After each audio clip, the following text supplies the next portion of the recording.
Welcome to the Personal CFO.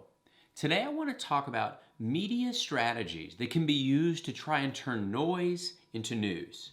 I'm going to give you three specific examples from one headline that came out today and show you how they're going to get you to try to pay attention and maybe give more importance to a headline that's not important at all.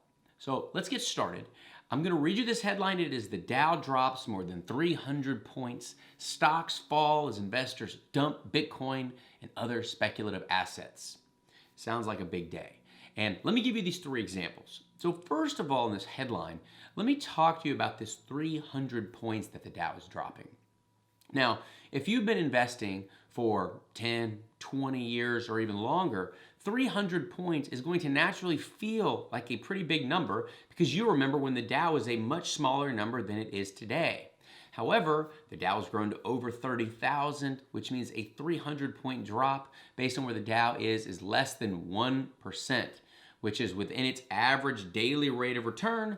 However, if the media said, hey, the Dow moved basically its average today, up or down, that's not that important. That doesn't feel that important. So they're going to say 300 points instead of less than 1%.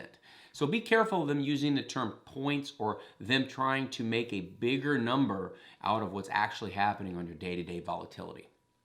Okay, number two, where they talk about investors dump Bitcoin.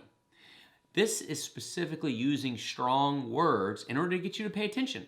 So if you read media headlines, you're going to see things like dump, surge, right? All these really strong, either positive or negative words. Now, why are those there? Because if they're in the headline, there's a higher possibility you're going to read the article, which is where all the ads are. So there's a strong likelihood that they're going to use insightful words to get the emotions going. Okay, so strong words. And lastly, I want to talk about that word as. So when they say stocks fall as investors dump Bitcoin, that has an inherent connection there. Now, it doesn't say because they can't say because no one knows why things happen. Sorry, that was my computer there. But this use of as is trying to connect stocks falling and Bitcoin being dumped like they're connected, like there's some causation or there's some correlation. And the reality of it is there is neither. Stocks fell, Bitcoin went down. Those just happen to be on the same day. It doesn't mean they're related. But when you see headlines start to come together like this, it makes you start to try to put pieces together where they might not fit, and that can be dangerous as a long-term investor. So to summarize, going back, using points instead of percentages can sometimes make the volatility seem bigger, up or down.